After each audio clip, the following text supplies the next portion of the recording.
Olá, eu sou o Ziel do blog Use Por Aí e nessa semana todo mundo ficou estarrecido com a reportagem da revista Piauí, na qual ela conta detalhes do assédio sexual sofrido pela Dani Calabresa na Globo pelos Márcios Mellen. Eu já sabia que havia acontecido alguma coisa assim, mas eu não esperava que fosse tão feio, né? Até lendo ali a reportagem, a gente se sente mal porque realmente foi muito mais forte do que, pelo menos eu estava esperando. Neste vídeo eu quero então trazer alguns casos de assédio sexual que aconteceram com artistas de novelas latinas. E eu acho que vai ser interessante porque dá para fazer algumas conexões entre os casos de lá, esse caso aqui no Brasil.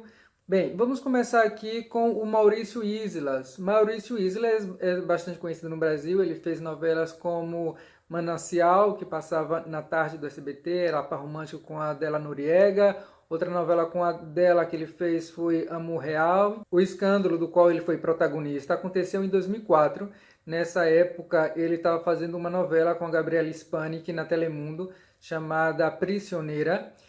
E no elenco dessa novela tinha uma menina chamada Rineses Rodrigues, e ela tinha apenas 16 anos de idade quando ele e ela tiveram uma relação sexual. Ele alegou que a relação foi consentida por ela, mas mesmo assim ele disse o seguinte: assumo a responsabilidade pelas minhas ações. Ela não foi a responsável. Publicamente peço perdão à minha esposa e à minha família e ofereço minhas sinceras desculpas à jovem e sua família. O ator, na época, né, teve que cumprir um acordo com a Fiscalia Estatal de 100 horas de serviços comunitários, acompanhando pessoas maiores de idade, algumas também depressivas, a um centro médico. Ele também teve que doar $5.000 a uma instituição em Miami que ajuda a crianças que foram abusadas. Ele foi retirado da novela A Prisioneira, né? Mas logo depois de ser retirado, o próprio canal deu a ele o protagonismo de uma série, Los Plateados, uma coisa assim. Isso aconteceu em 2004 e em 2005 a Gabriela Spanik escreveu um livro, né? Publicou esse livro, o nome do livro é Mi Vida Entre Linhas, e nesse livro ela também acusou ele de ter meio que assediado ela sexualmente ali nas gravações da novela. E aí ele ficou pé da vida com ela, né? Inclusive ameaçou que ia demandá-la, ou seja, ia processá-la. E ela: pode me processar, para mim me dá igual, porque eu não vou retirar nenhuma linha do que eu escrevi. Eu achei que ficou meio mal explicado tudo isso. Pelas leituras que eu andei fazendo, muita gente lá no México, a opinião deles é que a culpa realmente foi da menina, porque essa menina vem de uma família que já aconteceu da mãe dela também ter ficado com um homem casado. Então eles deram aquela passada de pano nele, deram aquela, como eu vou dizer assim, aquela julgada na menina, que inclusive continua lá nos Estados Unidos, faz até filme, fez um filme com o Arnold Schwarzenegger. Agora, uma entrevista muito forte que eu vi do Maurício Islas foi ele falando que pensou seriamente em... Você já sabe, né, que não posso falar aqui no YouTube. Ele disse que ficou 7 horas trancado no seu closet, pensando em realmente cometer essa loucura, porque ele achou que a carreira dele estaria acabada, mas não. Uma atriz que também se viu envolvida em um caso de assédio sexual foi a atriz Cynthia Clitbo. Muita gente talvez não esteja ligando o nome à pessoa. Essa atriz, ela fez a novela O Privilégio de Amar, ela era a vilã Tamara, inclusive vou fazer um vídeo aqui porque ela tem uma cena muito boa nessa novela. Recentemente, quer dizer, mais recentemente, ela também apareceu no Brasil na novela, né, na famosa novela Teresa. Ela fazia o papel da irmã da Teresa, né?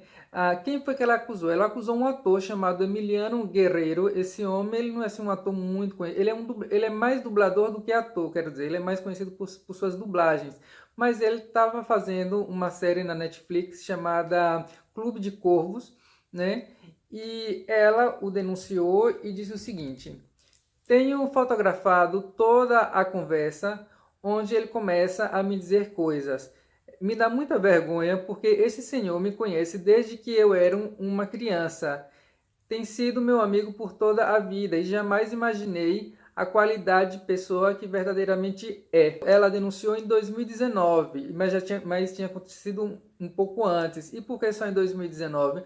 Porque foi em 2019 que teve esse movimento Me Too, que chegou com mais força lá no México, e aí muitas pessoas começaram a dizer, olha, eu também fui abusada sexualmente, ou seja, muitas mulheres que haviam sido abusadas anteriormente só tiveram coragem quando viram que um monte de pessoas, de mulheres, estavam perdendo a vergonha, porque, claro, a mulher que denuncia um abuso, né, é, pela sociedade, ela acaba sendo mais culpabilizada do que o próprio homem. Eu fiz um vídeo aqui na semana passada, meu vídeo anterior, falando exatamente isso, que aqui em Portugal, por exemplo, as mulheres eram traídas, né, com as prostitutas, os maridos iam com as prostitutas brasileiras, e ao invés de elas brigarem com o marido, não, elas só culpavam as prostitutas. Então a sociedade tem um pouco disso, infelizmente. Eu acho que com esses movimentos está se perdendo mais esse medo de contar. Agora, uma coisa, só para terminar aqui a parte da Cíntia, é que o que foi que o acusado falou? Ele disse, é o que eu entendo que ela deva fazer, apresentar uma denúncia e provar, porque eu entendo que quem acusa tem que provar.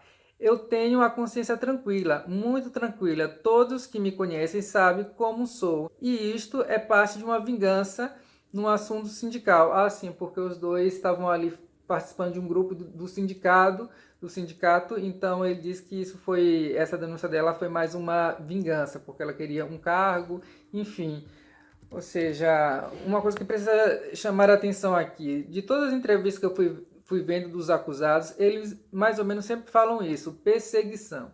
Aí eu até lembro que também qual é o argumento mais utilizado pelos políticos quando aparecem aí envolvidos em escândalos de corrupção. Ah, é perseguição.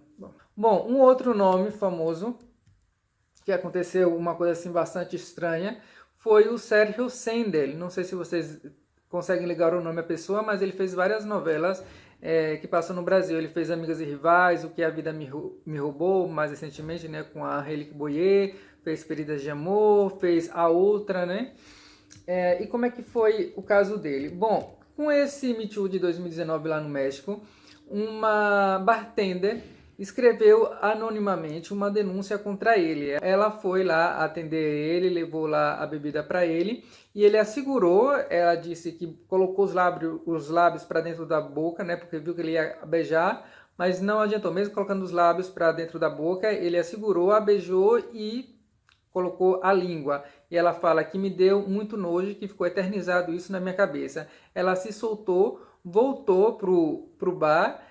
O garçom perguntou se ela tinha ficado com raiva, ela disse que sim, e aí ele falou, não, mas olha, ele quer falar com você, quer te pedir desculpa.